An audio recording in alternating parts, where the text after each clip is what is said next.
there's got to be things that are happening inside of the financial system hugely, just because when the Fed raised rates, when the global central banks raise rates, the market value of all of those debt assets. So you're talking mortgages, you're talking student loans, you're talking car loans, you're talking derivatives, you're talking every single, even the debt that created this crap, right?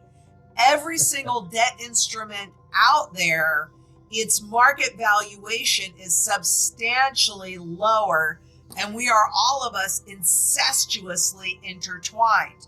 And so that is being hidden. It's like all we see is maybe this much of the iceberg when the iceberg goes down from here to China, right? And they're keeping that hidden from us because that's their job, right? They can't tell us the truth, because if they did, we would make different choices.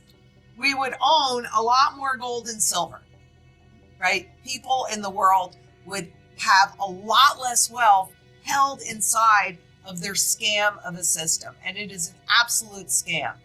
Biggest scam, Bernie Madoff, nothing compared to these guys. Yes.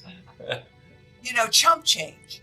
So, there's absolutely no doubt but that we have such a huge crisis that is just not obvious yet. But make no mistake about it, it is unfolding now, period. End of discussion. The banks that went out in March, that was just a little snicker snack of what's to come. Because this is true. I don't care if you're JP Morgan or you're the smallest community bank. This is true for every single bank, every single financial and corporate entity. Look at private equity. All this debt, to your point, Daryl, all of this debt that was taken out under the zero interest rate policy, well, guess what? As interest rates go down, the market value goes up. They could borrow against this higher market value, but that's now flip-flopped. So they're all underwater. When all of this debt has to roll over, they can't borrow as much because it's not worth as much. So what are these corporations going to do? They either have to come up with more equity or borrow less, which means they have to come up with more equity, or they're going to declare bankruptcy. Furthermore, Zang highlights the domino effect caused by corporate bankruptcies. Syndicated commercial real estate brokers who assembled large property deals and sold them to the public, for instance, are now abandoning these investments. The decline in occupancy rates and income generated from these properties has resulted in brokers returning them to the banks. This situation has a direct impact on the bank's stability and raises questions about the real value of the contracts tied to these properties. Additionally, the holders of real estate investment trusts, REITs, such as pension plans and retirement funds, suffer losses, which ultimately affect individuals. Zang argues that the financial institutions and authorities involved deliberately hide the extent of the crisis from the general public. They discourage individuals from realizing their direct or indirect exposure to these risks, as this could trigger panic and mass selling. Consequently, people may demand the return of their money, only to discover that it is no longer available. This lack of ownership and control over assets underscores the importance of minimizing counterparty risk during such uncertain times. Zang, drawing on her expertise as an ex-banker and stockbroker, chooses not to hold her wealth in overvalued assets such as stocks, bonds, ETFs, and annuities. Instead, she opts for tangible assets like gold, aligning herself with the global central banks that have been significantly increasing their gold reserves. And then that's a ripple effect, right? That's like a domino effect, rather, where, look at how many large syndicated commercial real estate brokers that put all these big deals together, package them into REITs, and sell them to the public, right? All of that property, they're walking away from it now. They're going, the interest, we're not making enough money, we're not as occupied, office building, mall, etc. So we're giving you back to the bank. If they had a non-recourse loan, then they're giving it back to those banks. Well, how does that impact the banks? And even if they don't give them back, what's the real value of those contracts that they signed when the value of the real estate was up here and now it's down here? I mean, and what about the holders of the REITs? The pension plans, the retirement funds. What about that? And then that impacts you and me. Do they want you to realize that you're impacted by that? No, because then you want to sell it. And what are they doing when people want to sell? When you get to a certain level, no, I'm sorry. Too bad, so sad you can't have your money back. And then what are you going to do? Because we know, what's that bottom line? If you don't hold it, you don't own it, regardless of your perception. And this is not the time to be running that level of counterparty risk. It's ridiculous. That's why I don't own any of that. And I'm an ex-stockbroker. For somebody like Ray Dalio, whose job is kind of trading in and out, that's one thing. Me personally, I am not a trader.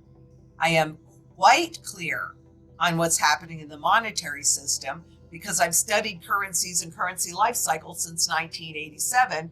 I know how deeply I dig into this stuff.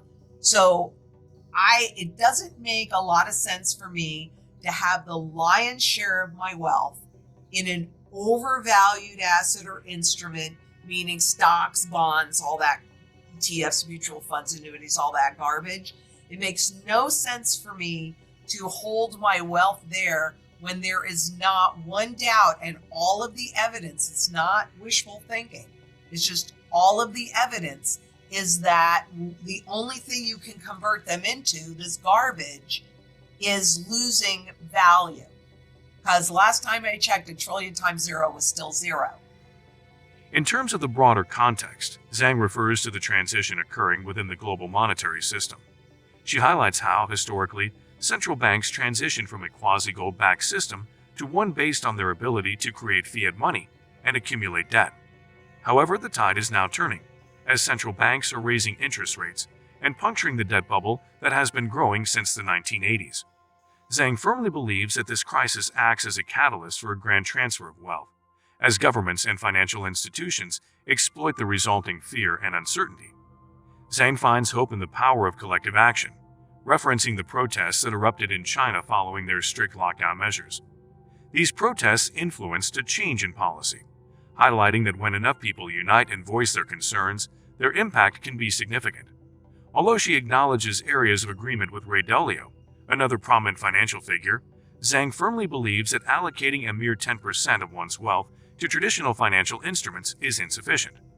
Given her deep understanding of currencies and currency life cycles, she emphasizes the need to protect one's wealth by investing in assets like gold. So that's where I absolutely disagree, but he's in a different circumstance because he buys and he sells that stuff and he makes fiat money doing that.